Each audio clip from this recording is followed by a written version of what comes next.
जय भीम की गूंज गुंजाता चल, भीम स्मृति में गाता चल। जय भीम की गूंज गुंजाता चल, भीम स्मृति में गाता चल। भीम स्मृति में श्रद्धा सुमन, भीम स्मृति में श्रद्धा सुमन, स्नेह के हाथ चढ़ाता चल। भीम स्मृति में गाता चल। जय भीम की गूंज गुंजाता चल, भीम स्मृति में गाता चल। जय भीम की गूंज गुंजाता चल, भीम स्मृति में गाता चल।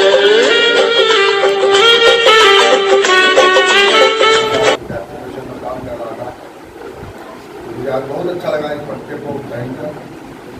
तो मैं दो बातें आप लोगों से करके अपनी बात को विराम दूंगा कि आप सब जो यहाँ पर बैठे हैं, मुझे लगता है कि आपके परिवार में कोई आपको प्राप्त करने वाला नहीं है, लेकिन आप सौभाग्यशाली हैं कि आप शहर के अंदर हैं। आप महानगर के अंदर, आपने महानगर देखा। बहुत से बच्चों ने आप जब की बात करिए, उन्होंने महानगर देखा नहीं, उन्होंने ऐसा भी इंस्टीट्यूट देखा नहीं। तो आप मान के चलिए आप बहुत सौभाग्यशाली हैं और बहुत आगे तक की ऊंचाई तय कर सकते हैं। ये संकल्प आपका पूरा होना चाहिए, पूरे मन से होना चाहिए। आपको बनना क्या है, करना क्या है। समाज में बहुत सी कुरीतियाँ हैं, उनको भी अभी ठीक करना है।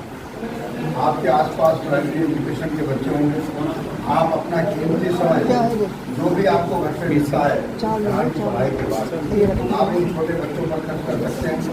जब आप किसी छोटे बच्चों को पढ़ाकर आगे बढ़ाएंगे तो पूरे जीवन आपको याद रखेंगे।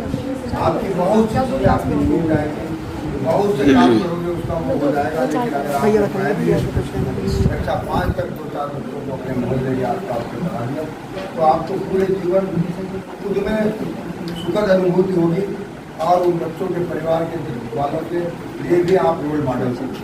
अगर आपको रोल मॉडल बनना है तो कुछ ना कुछ हटके आपको करना।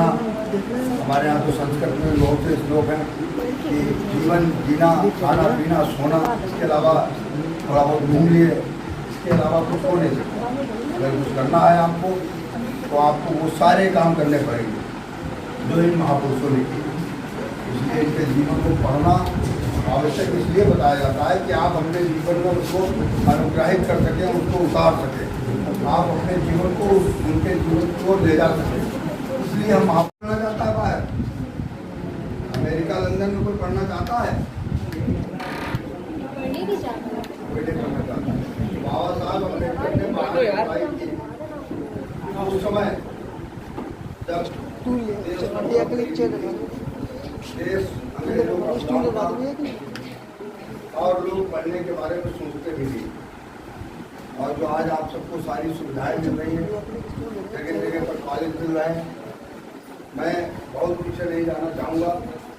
आज से 20 साल पहले अगर आप चले जाएँ, वाजपेयी जी बैठे हैं, तो यहाँ इंटर कॉलेज डिग्री कॉलेज नहीं हुआ करते और बच्चों को जो पढ़ना चाहते थे उनका अपना मन पढ़ने के लिए छटपटाता था बाहर जाने पर। क्योंकि आना कॉलेज थे, लेकिन मेरे इंस्टीट्यूट नहीं थे, कॉलेज तो थे ही नहीं। मैं कुमाया विधानसभा क्षेत्र का रहने वाला हूँ। जलालाबाद के लोगों ने आशीर्वाद देके विधानसभा भेजा है, तो मेरी कर्मस्थली जलालाबाद हो गई, जन्मस्थली कुमाया। तो मेरी प्रारंभिक शिक्षा दीक्षा कुमाया से हुई। वहाँ वर्ष 2000 तक इंटर कॉलेज डिग्री कॉलेज नहीं, एकमात्र डिग्री इंटर कॉलेज, इतनी बड़ी तहसील में इंटर कॉलेज। बाबा साहब भीमराव अम्बेडकर जब पढ़े तो आपने इनके जीवन को जब पढ़ेंगे तो रोड के किनारे जो लाइटें लगी होती थी उसके नीचे बैठ के पढ़ते थे, क्योंकि इनके यहाँ लैंप नहीं था और लैंप जलाने के लिए तेल नहीं था। गरीबी से निकल कर आए और इन्होंने वकालत की पढ़ाई की। पढ़ाई करने के बाद उस समय बैरिस्टर का नाम हुआ करता था। बैरिस्टर का जीवन आज डॉक्टरों से भी ज़्यादा लग्जरी हुआ करता था। ये चाहते तो बहुत पैसा कमा सकते थे, बहुत पैसा कमाकर वकालत करके बड़ी कोठियों में रह सकते थे, लेकिन इन्होंने इस देश में उस वर्ग को छुआ, उस बिंदु को देश के पकड़ा जहाँ लोगों के साथ अत्याचार हो रहा है, जहाँ लोगों के साथ दुर्भावनापूर्वक लोग बड़े लोग काम किया करते हैं। गरीबी के उन्मूलन के लिए काम किया, छुआछूत पर बहुत बड़ा काम किया। लोग पहले पिछले समय में आप जाएंगे छुआछूत बहुत, यहाँ मेरे सामने सीखने वाले लोग बैठे हैं, उन सबको बहुत बहुत शुभकामनाएं देता हूँ, बधाई देता हूँ। शाहजहाँपुर में भी हमारे नौजवान भाई बहन कुछ सीखना चाहते हैं। इस कार्यक्रम में आए हुए हमारे भाई भारतीय जनता पार्टी के नगर अध्यक्ष रहे बड़े भाई अनिल गडकरी, सुनील सैनी जी हमारे छोटे भाई मंडल अध्यक्ष हैं भारतीय जनता पार्टी के, हमारे संचालन कर रहे आशीष वर्मा जी बहुत ही युवा नेता हैं और बहुत कुछ मुझे सीखने को मिलेगा आपको। और मनोज मौर्य जी जो इस इंस्टीट्यूट का संचालन कर रहे हैं, तो मैं सबसे पहले तो जो विद्यार्थी आप हैं सीखने वाले हैं, एक बात पूछना चाहता हूँ, हाथ उठा के आपको जवाब। तो कितने लोग ऐसे हैं जिन्होंने आज मैंने यहाँ पर लिखी हुई सब बातों को पढ़ा? कितने लोग?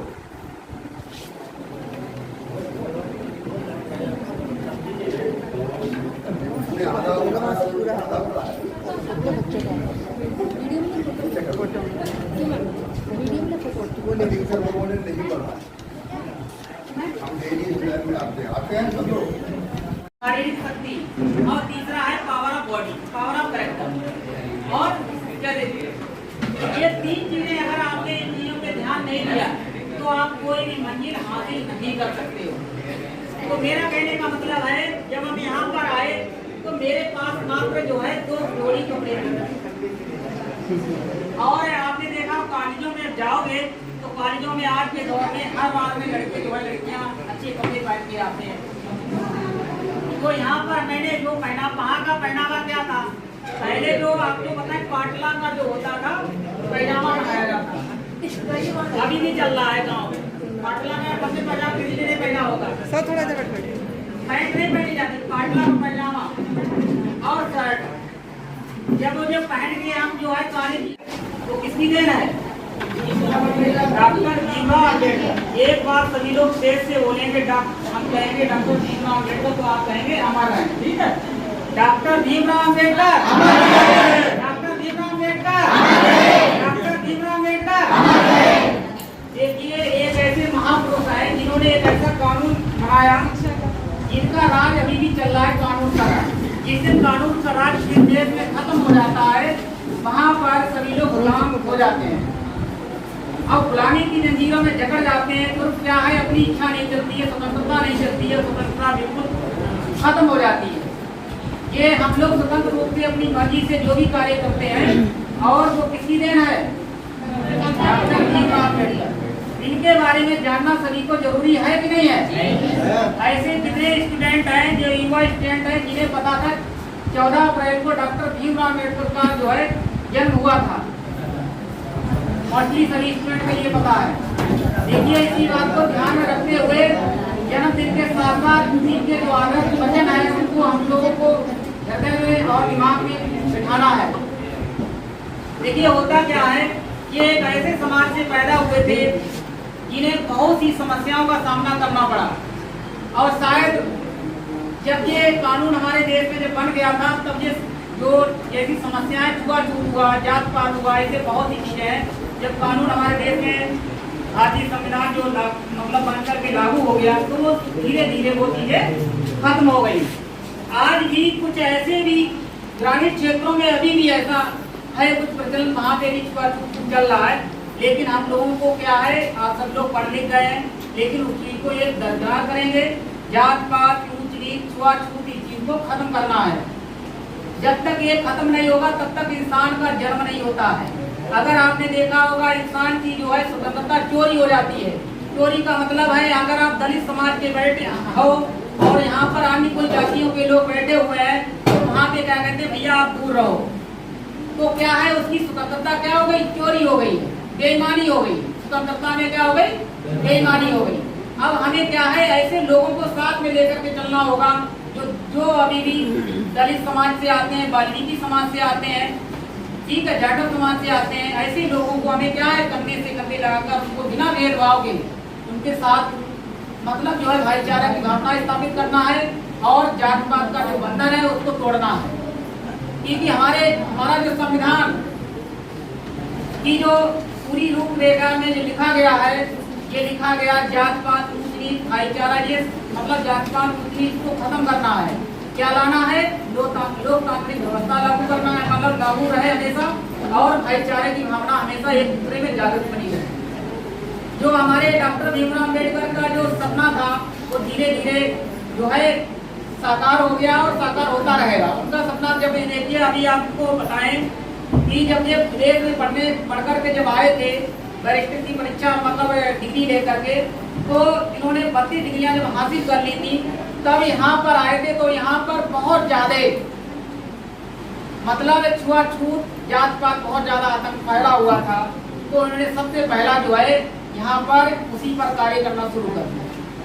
जब कार्य शुरू कर दिया फिर बाद में इन्हें बहुत सी समस्याएं, इतनी समस्याएं हो गई कि मतलब समाज में इन्हें सम्मान नहीं मिला। जब इन्हें लोकसभा का इलेक्शन में खड़े हुए थे तो ये हार गए, 2 बार हार गए। क्यों हार गए?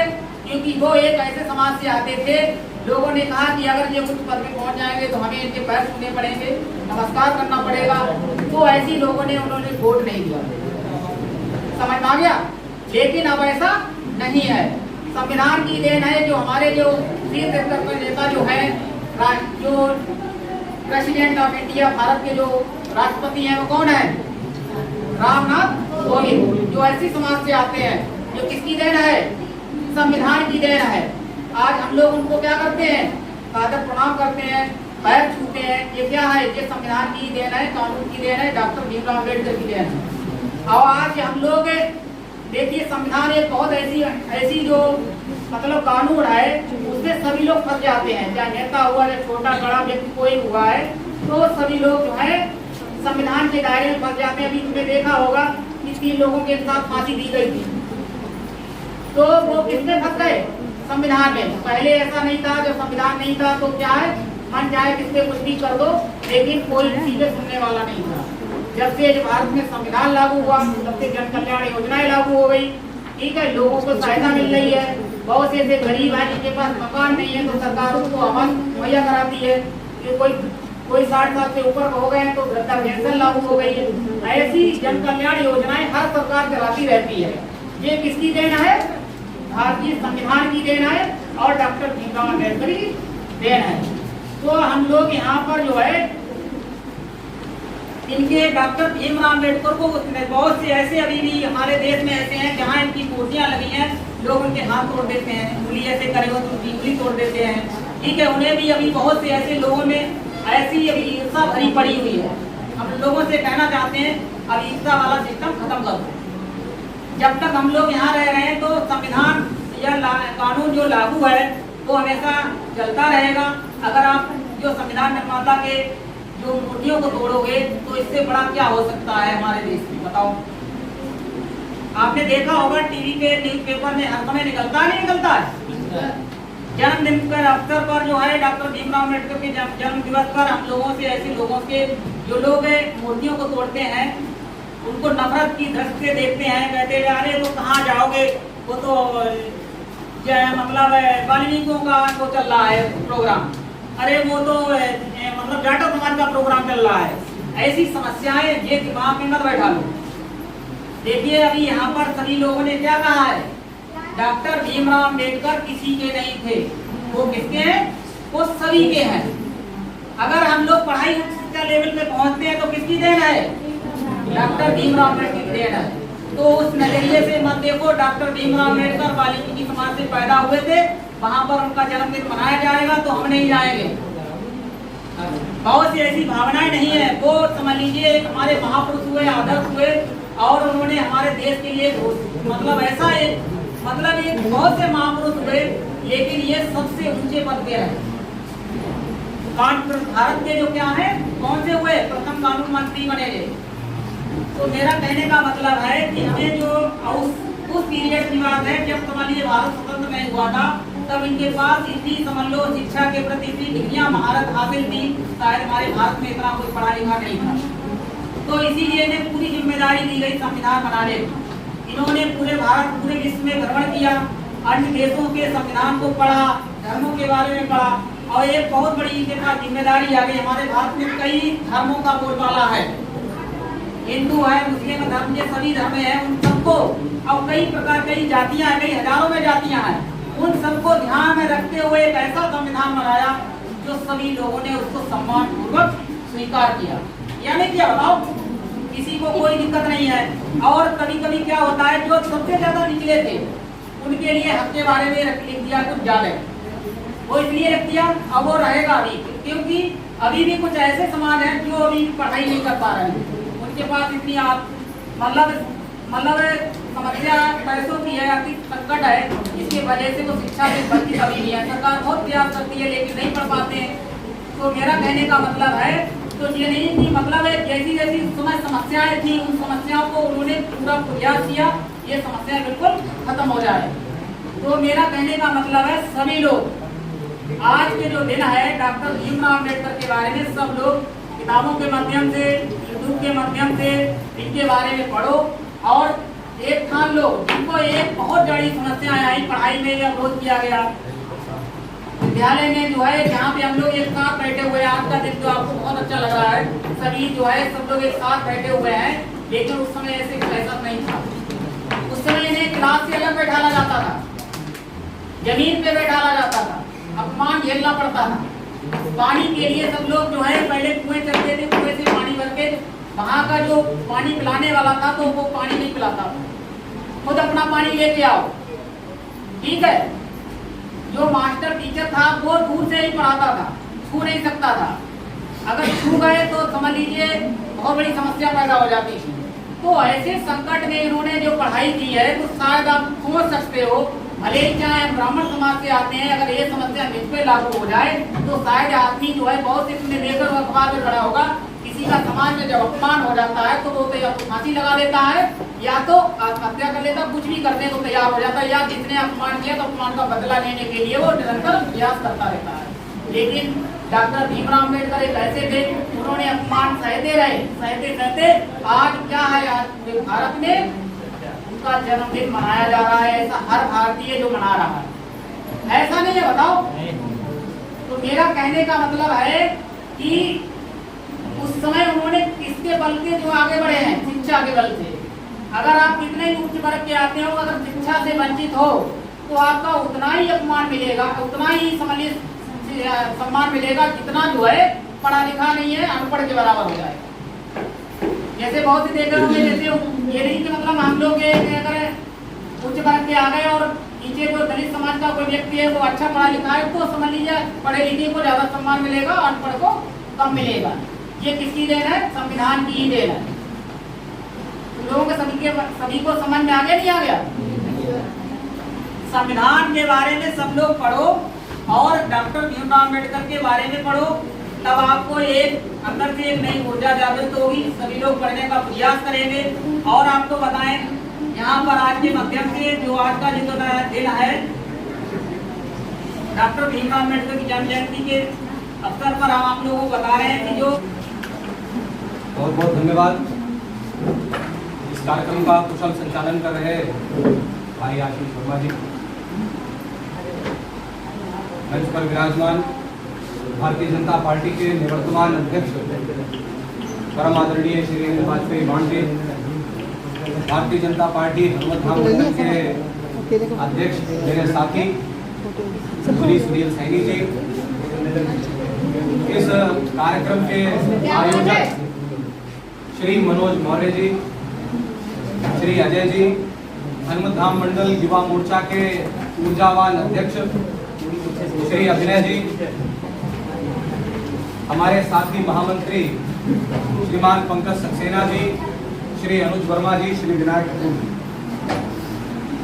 बाबा साहेब के चरणों में अपने श्रद्धा सुमन अर्पित करते हुए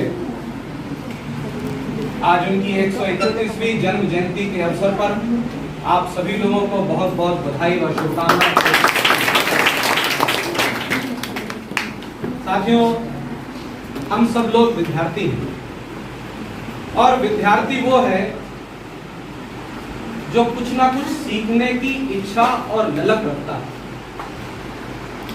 अभी आप कर्म से विद्यार्थी हैं, पढ़ाई कर रहे हैं, लेकिन एक मनुष्य जीवन भर विद्यार्थी ही रहता है अगर उसके अंदर कुछ ना कुछ सीखने की भावना रहती है। तो हम कुछ भी पहुंच जाएं, कुछ भी बन जाएं, लेकिन अगर हम अपने पूरे जीवन में जो हमारे विद्यार्थी काल में हमने ये गुण अपने अंदर ग्रहित किया है, ये अगर हम पूरे जीवन अपने साथ लेकर चलते हैं तो हमें बहुत लाभ होगा। 14 अप्रैल 1891 को बाबा साहेब का जन्म हुआ, जिनके बाद से उन्होंने समाज की बहुत सारी कुरीतियों को झेला और उस कुरीतियों को झेलते के होते साथ साथ शिक्षा को नहीं छोड़ा। क्योंकि हम सब लोग एक शिक्षा के मंदिर में यहाँ बैठे हैं, तो ये बात जानना बहुत आवश्यक है कि आखिर उनकी सफलता के पीछे इतनी कठिनाई और इतनी जटिलताओं को पार करते हुए उस समय देश के सर्वोच्च सम्मान को प्राप्त उन्होंने किया, लोग उन्हें आज पूछते हैं, उसके पीछे का कारण क्या है? उसके पीछे का कारण जब हम लोग देखने की कोशिश करेंगे तो सिर्फ यही है कि शिक्षा के प्रति अगाध समर्पण, शिक्षा के प्रति इतना सम्मान रखा कि कभी भी शिक्षा को नहीं छोड़ा।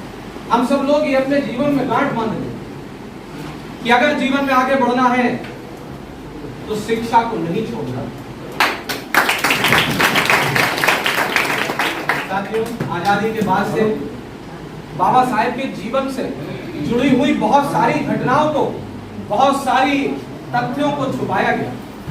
डॉक्टर भीमराव अंबेडकर जी का पूरा नाम डॉक्टर भीमराव रामजी अंबेडकर था।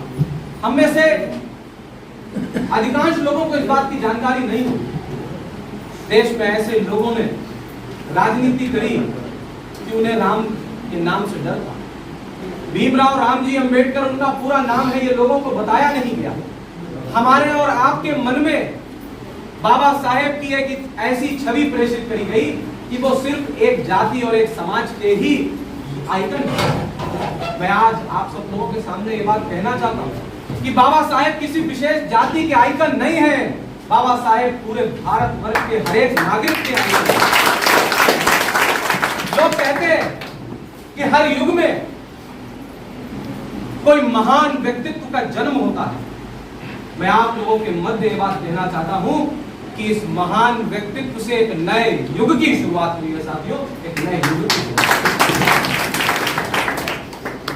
हम लोगों को सिर्फ इतना जानकारी है कि बाबा साहेब संविधान निर्माता सभा के अध्यक्ष थे और उनकी देखरेख में भारत का संविधान बनाया गया, बस।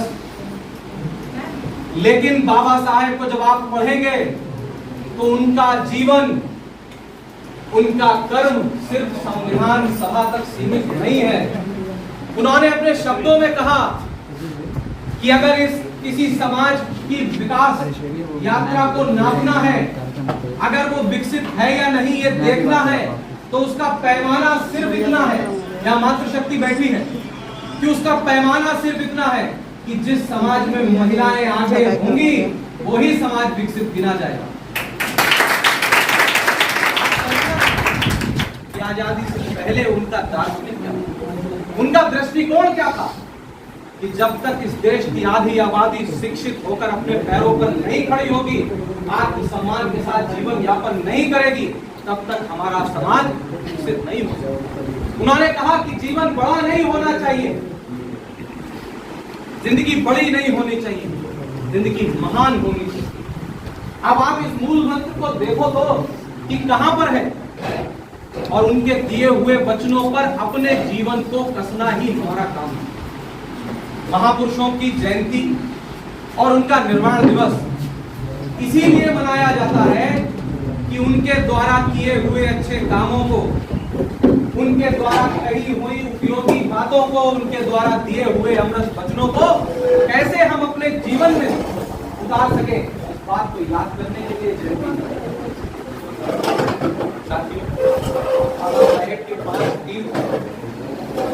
मुझे बहुत गर्व है कि मैं जिस राजनीतिक दल से आता हूं उसके 6 राष्ट्रीय कार्यक्रमों में से एक बाबा साहेब की जयंती भी शामिल है। 14 अप्रैल का दिन पूरे देश में प्रत्येक बूथ पर हमारे कार्यकर्ता, हमारे सहयोगी बाबा साहब की जन्म जयंती है।